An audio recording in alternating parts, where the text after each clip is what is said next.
Welcome back to this week's episode of the Speakeasy Podcast. We're talking about spiritual warfare. Light, fluffy for your Wednesday morning, but an incredibly important topic. And I love the way we're going to get to go about this.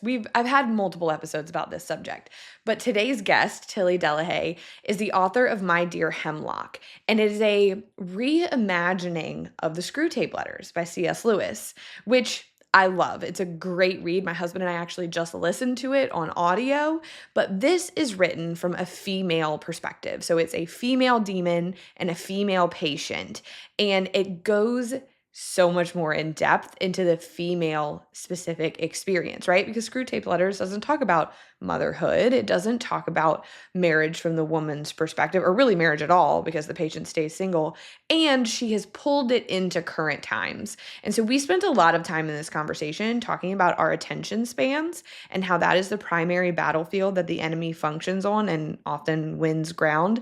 Also, our homes, and how when these things stack up against us, when we do have habitual sin or strongholds, that we are often held back from confession, and how powerful she puts it as, like, it opens the cage of your heart when you confess.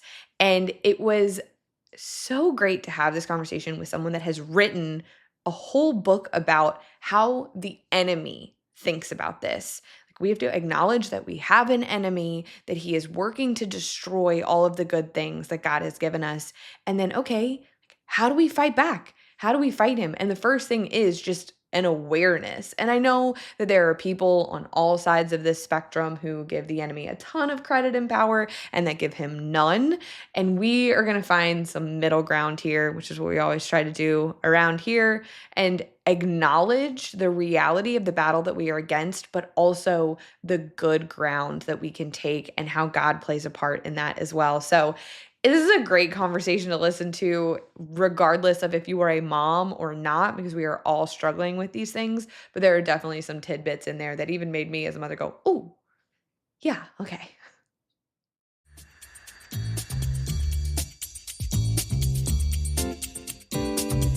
Tilly, welcome to the Speakeasy. Hello, I'm happy to be with you. You have done something that I think would be really intimidating and also incredible to do. And so I'm really excited to talk about your book, Dear Hemlock, and how that ties into some of the work of everybody's favorite Christian author, but also even more so just the Christian walk and how women can specifically experience some of these things. I don't want to I want to let you tell people about yourself in your book. Sometimes I get ahead of myself and I'm like, I'm so excited. Let me tell everybody. And I'm like, hold on, wait, they're going to be better at this. The person here is going to be better at this. So I would love to just hear a little bit about yourself and your writing journey and your life. And then we'll get into the book. Okay. Well, these days I live with my husband, who's a pastor, and my 4 kids who are 10 and under in the smallest county in Tennessee. It's like a very, very, very small town that we're in. And I grew up in the Nashville area, but I've been out here in this area for about 15 years now. And we're homeschooling our kids, and I just kind of write and do that kind of stuff on the side when there's time. I'm sure you know how that feels. I feel that. So yeah. So it's always a joy to get to do it. I really do enjoy that part of my life too. And increasingly, I feel like as homeschooling is progressing, I feel like the overlap is getting bigger and bigger. Like the books that I'm reading with the kids and just the kind of things we're talking about around the supper table, there's more and more of just a richness to all of it, I feel like. So so this is my 3rd book. I had a book that came out in, I think, 2019 called Seeing Green, that's about envy. And then a book that came out in 2020 that nobody cared about or heard about because it was 2020. It was such an unfortunate time to have a book come out. It really was. You know who I really felt for, though, that year was the people who put out movies. Like the people who put out a movie, like tried to go to the theaters. Yes. Yeah. That was such a sad time. That was even worse. For all those people. For sure. Really, really worse. Yeah. Yeah. So that came out with a bang and a whimper. But, but this most recent book is called My Dear Hemlock, and it is kind of a reimagining of the Screwtape Letters that we all know and love. But in this case, you have a female, kind of a female voiced demon writing to another demon named Hemlock, who is just been put in charge of a patient who's a female, and she's Mhm. living in today's world. And you pick up with her when she's just become a Christian and just gotten married, and you sort of follow her through her life until middle age, and some of the things in the later years. So you do that as a difference between Screwtape and Hemlock, is that you get to walk with her for a longer Mhm. season, because Screwtape's patient kind of he dies pretty young, and Mhm. yeah, the whole course of that book is probably just a year or two, I don't know, but Mhm. this is more like 20 or 30 years that you follow her. So Yeah, I love the reimagining of it.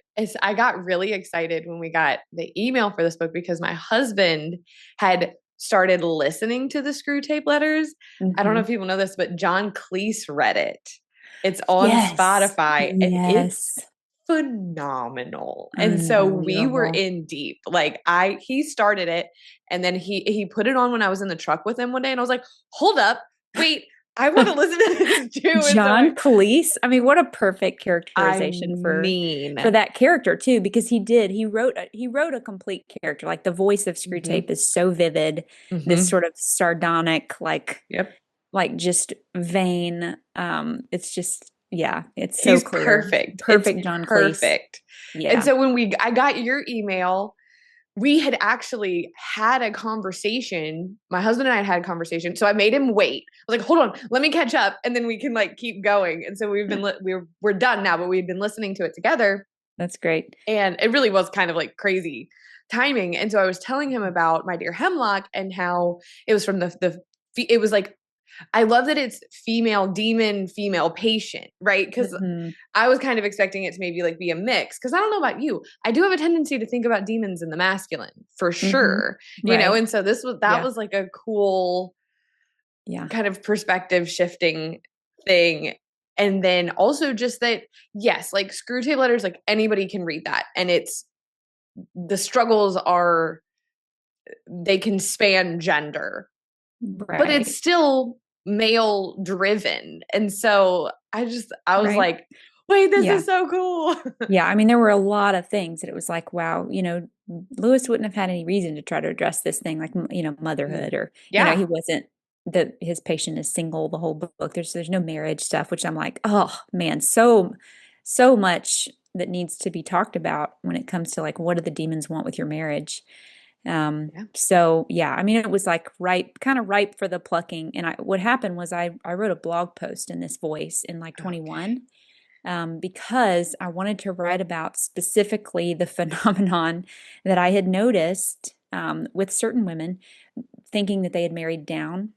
So I don't know if you remember that letter, but that was actually the first letter that Yeah. was written. And it really was just a solution to this problem of, like, here's something I would love to write about. I feel like it's a real phenomenon. How on earth do you just sit down and write, like, so ladies, how many of you Hmm. think, just, or I was watching my friend the other day and I realized she thinks she's better than Right. me. Yeah. Like You know, talk about eggshells. Like, right. Yeah, ooh. seriously. Yeah. So I was just like, how on earth can you address something like this? But ha having the fictionalized kind of that tool, or that voice to work with, it allows you to come up with even more detail, which is just fictional detail, but it fleshes it out in such a way that you can even smell it more strongly. The thing that you're writing about, gives you a lot of freedom to, of just, you're not trying to write about any specific person, but also the other thing about the demon letter thing specifically is just, it adds this extra level of motivation to see it through the eyes of the demon, and to say, oh man, if this is what they want, this is what the enemy of my soul wants for my marriage, then I have even another kind of reason to block and oppose that. And it kind of sneaks up on you with this extra desire to do whatever you can to oppose the demon in your life. So Yeah. Well, and I yeah. think